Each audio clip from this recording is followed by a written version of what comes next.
بسم اللہ الرحمن الرحیم رب اشرح لی صدری ویسر لی امری واحلل عقدۃ من لسانی یفقہوا قولی رب زدنی علما اللہم فقہنی فی الدین۔ چلے جی ہم سورہ انبیاء پڑھ رہے ہیں اور یہاں نبیوں کے قصے ہیں، اور اب جو ہم قصہ پڑھنے لگے ہیں وہ سورہ حضرت ایوب کا ہے جو کہ دعا کا طریقہ ہے۔ تو اس میں اللہ تعالیٰ نے ان کا بتایا، جب کیونکہ وہ بہت ویل سیٹ تھے، بہت مالدار تھے، تو اللہ تعالیٰ نے ان کو آزمایا، ہر چیز ان سے چھین لی، لیکن انہوں نے صبر شکر نہیں چھوڑا۔ تو بیسیکلی حضرت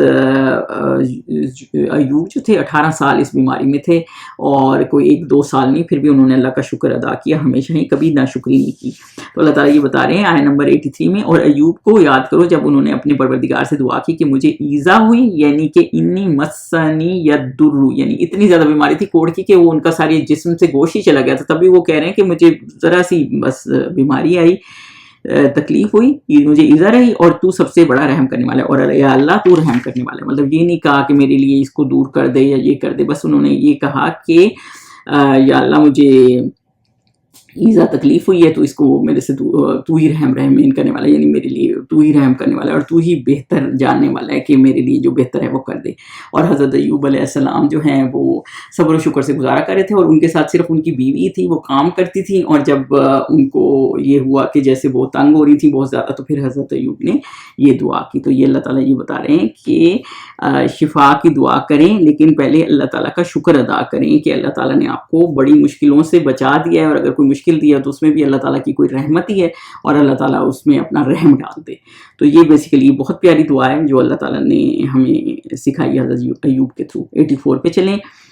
تو ہم نے ان کی دعا قبول کی، یعنی اللہ تعالیٰ نے فاستجبنا، ان کی دعا فوری طور پر قبول کر لی، اور جو ان کو تکلیف تھی وہ دور کر دی، یعنی جو بیماری تھی وہ دور کر دی۔ کئی تفاسیر میں لکھا ہے پھر ان کی بیوی کام کرتی تھی، اور وہ کام کر کے آئیں اور دیکھا تھا کہ نوجوان لڑکا سا بیٹھا ہوا ہے، تو انہوں نے ان سے پوچھا کہ یہاں میرا شوہر بیٹھا رہتا تھا، وہ کدھر گیا؟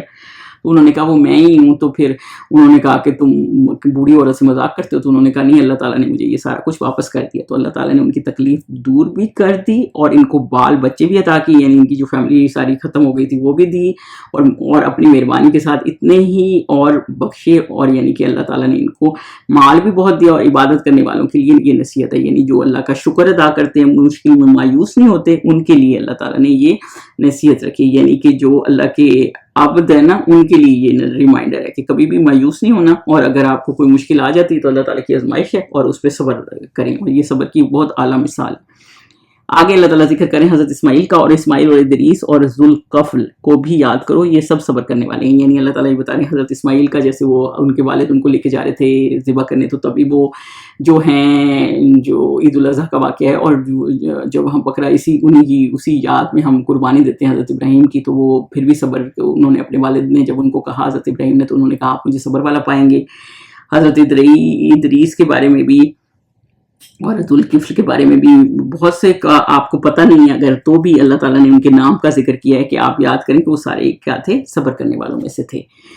آگے چلیں، اور ہم نے ان کی کو اپنی رحمت میں داخل کیا، بلا شبہ وہ نیکوکار تھے، یعنی اللہ تعالیٰ نے اپنی رحمت دی، یعنی نبوت دی، ان کی حفاظت بھی تھی کیونکہ وہ صالح تھے، اور آگے ان کو جنت بھی دے گا، تو کیونکہ وہ صالحین میں سے تھے، یعنی کہ صالح بہت ہیں، ان صالح لوگوں میں سے ایک تھے، تو اس لیے صالحین کا ورڈ یوز ہوا ہے۔ 87 پہ چلیں۔ اور ذوالنون وہ حضرت یونس علیہ السلام ہیں، یعنی مچھلی والے جو ہیں، تو جب وہ اپنی قوم میں ناراض ہو کر غصے کی حالت میں چل دیے اور خیال کیا کہ ہم ان پر قابو نہیں پا سکیں گے،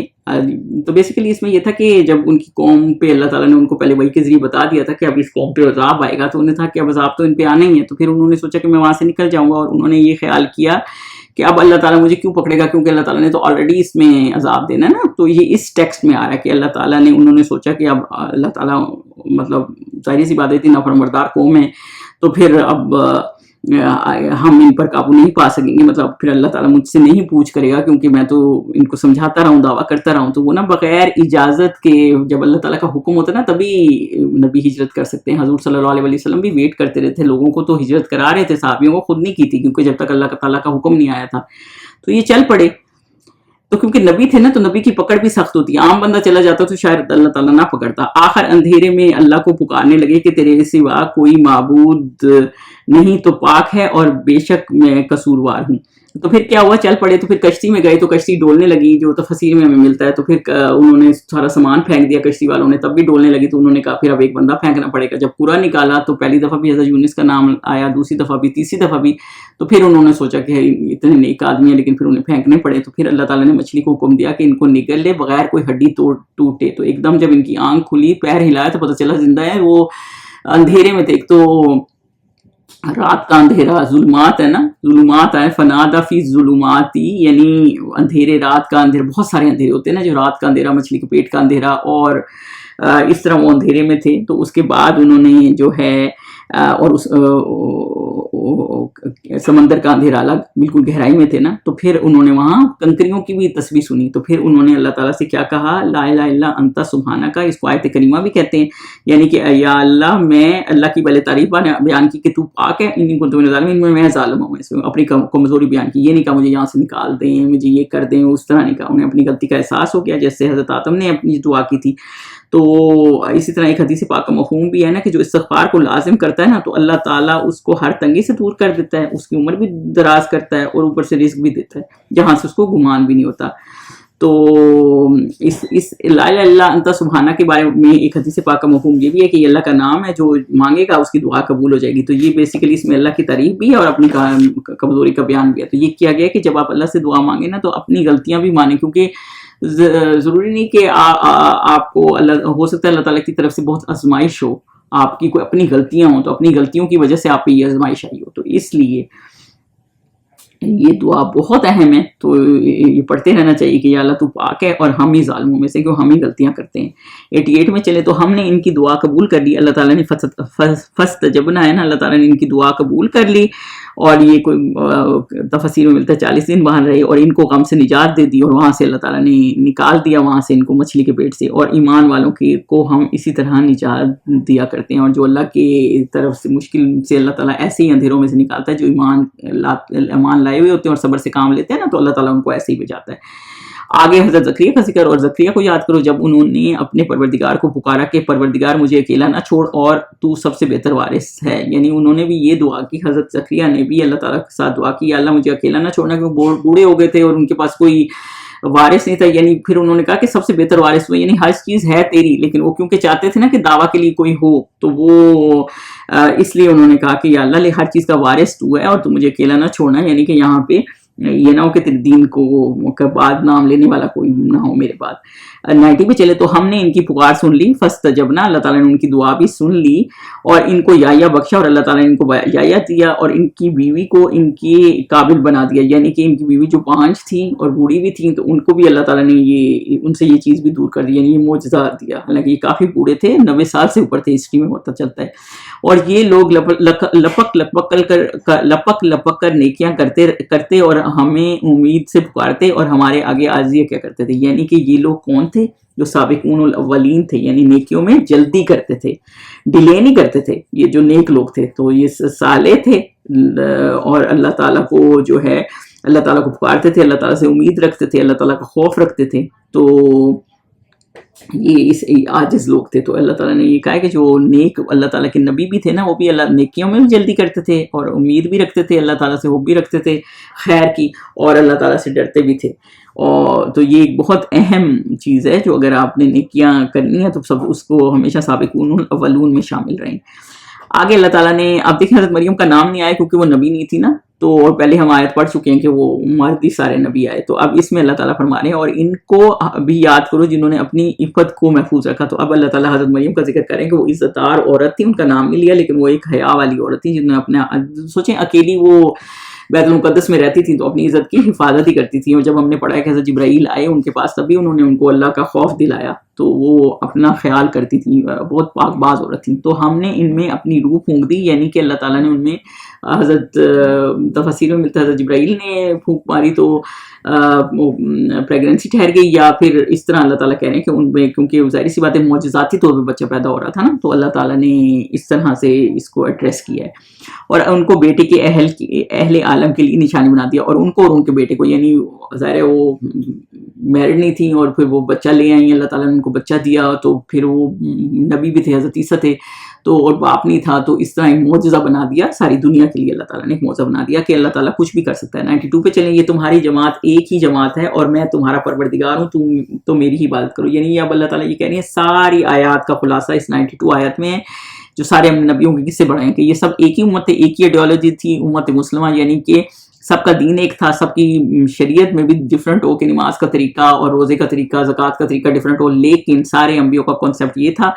کہ اللہ ہی رب ہے اور اسی کی عبادت کرو، اور یہی سب کا عقیدہ تھا اور سب کا دین ایک ہی تھا، اللہ تعالیٰ یہ کہہ رہے ہیں۔ اور 93 میں چلیں، اور یہ لوگ اپنے معاملے میں باہم متفرق ہو گئے، پھر ان لوگوں نے دین کے ٹکڑے ٹکڑے کر دیے، یعنی پہلے تو کوئی یہودی نصارہ کوئی چیز ہی نہیں تھے، سب ایک ہی دین پہ تھے، ایک ہی کانسیپٹ تھے، سارے نبیوں نے ایک ہی کانسیپٹ دیا، اور انہوں نے فرقے بنا لیے، مگر سب ہماری طرف رجوع کرنے والے ہیں، یعنی سب نے واپس آ جانا ہے، اور سب اختلاف یہ ہے اللہ تعالیٰ ہی دور کر دے گا، اس چیز کے فیصلہ اللہ ہی کر دے گا۔ یہ لوگوں نے یہ فرقے بنا دیے ہیں۔ 94 پہ چلیں، جو نیک کام کرے گا اور مومن بھی ہوگا تو اس کی کوشش رائے گا نہ جائے گی، اور ہم اس کے لیے ثواب و مال لکھ رہے ہیں۔ یعنی اللہ تعالیٰ نے کہا ہے کہ جو صالح عمل کرے گا، یعنی یہ عمل من الصالحات، نیک کام کرے گا، وہ کیا نیک کام کون ہوتے ہیں اور ایمان لائے گا، وہ کون سے کام ہوتے ہیں جو قرآن اور سنت کے عین مطابق ہوتے ہیں۔ تو یہ دو شرائط ہیں، جو نیک کام بھی کرے اور ایمان والا بھی ہو، تو اللہ تعالیٰ جو ہے اس کے لیے نیکیاں لکھ دے گا، اس کی ناقدری نہیں کی جائے گی۔ فلا کفرانہ، یعنی اس کی کوئی ناقدری نہیں ہوگی، اس کی ہر چیز اس کے بارے میں اللہ تعالیٰ لکھ دے گا، نیکیاں بھی، اور اس کو اس کا اجر بھی ملے گا۔ اور اس میں دیکھیں کوالٹی کا بتایا گیا ہے، کوانٹٹی کا نہیں بتایا گیا، یعنی کہ جو بھی عمل کرے نا وہ اللہ کے حکم کے مطابق ہو اور اللہ کے رسول کے حکم کے مطابق ہو، اور نیکیاں کبھی 10 گنا کا ذکر ہے، کبھی 70 گنا اس کا اجر ہے، ابھی آپ نے ذہن میں لائی ہوتی ہے، اور پھر بھی آپ کو اس کا ثواب مل جاتا ہے، یا 700 گنا لکھ دی جائے گی۔ 95 پہ چلیں، اور جس بستی والوں کو ہم نے ہلاک کر دیا، محال ہے کہ وہ رجوع نہیں، وہ دنیا کی طرف رجوع کریں،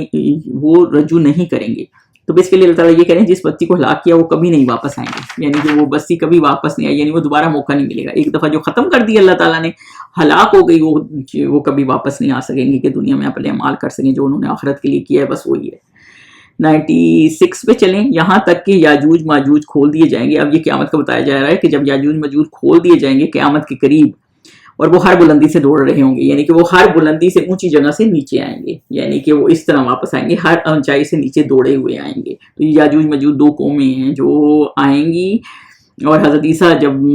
دجال کو مار چکیں گے تب یہ نکلیں گی، اور پھر اتنی تباہی مچا دیں گے، اور پھر حضرت عیسیٰ دعا کریں گے تب یہ ختم ہوں گی۔ 97 پہ چلیں، اور قیامت کا سچا وعدہ قریب آ جائے گا۔ اللہ تعالیٰ کہہ رہے ہیں اس وقت قیامت قریب آ جائے گی، تو یہ اللہ تعالیٰ قیامت کی نشانیوں میں بتا رہے ہیں۔ تو ناگہاں کافروں کی آنکھیں کھلی کی کھلی رہ جائیں گی، یعنی کہ کافروں کی آنکھیں کھلی کی کھلی رہ جائیں گی۔ اس میں ایمان والے اس وقت کہاں ہوں گے، یعنی ایمان والے کیونکہ اللہ تعالیٰ پہلے ہی اٹھا دے گا جب قیامت آئے گی، تو اس وقت جب وہ دیکھیں گے نا کہ اس طرح قیامت آ رہی ہے، سور پھونکا جا رہا ہے، تو پھر ان کی آنکھیں کھلی کی کھلی رہ جائیں گی، اور وہ کیا کہیں گے، شامت ہم اس حال سے غفلت میں رہے، یعنی ہم نے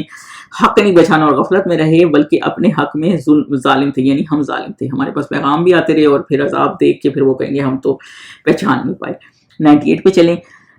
تو کافر اس روز جو ہے تم اور جن کی تم اللہ کے سوا عبادت کرتے ہو دوزخ کا ایندھن ہوں گے، یعنی کہ جو اس روز قیامت کے دن جن کی پوجا کرتے تھے، یعنی جو بت تھے وہ، اور جو ان کے بتوں کے پیچھے چلتے تھے وہ سب، جیسے فرعون وغیرہ، وہ سب جو ہیں وہ دوزخ کا ایندھن ہوں گے، اور تم سب اس میں داخل ہو کر رہو گے، یعنی کہ اللہ تعالیٰ کہہ رہے ہیں کہ اس دن کوئی بچت نہیں ہوگی، اس میں داخل ہو کر رہیں گے۔ 99 پہ چلیں، اگر یہ لوگ در حقیقت معبود ہوتے تو اس میں داخل نہ ہوتے، سب اس میں ہمیشہ جلتے رہیں گے، یعنی اللہ تعالیٰ کہتے ہیں اگر یہ خدا ہوتے تو کیا جہنم میں جاتے؟ تو بت اور جن کی وہ پوجا کرتے ہیں سب جو ہے نا وہ ان میں، اور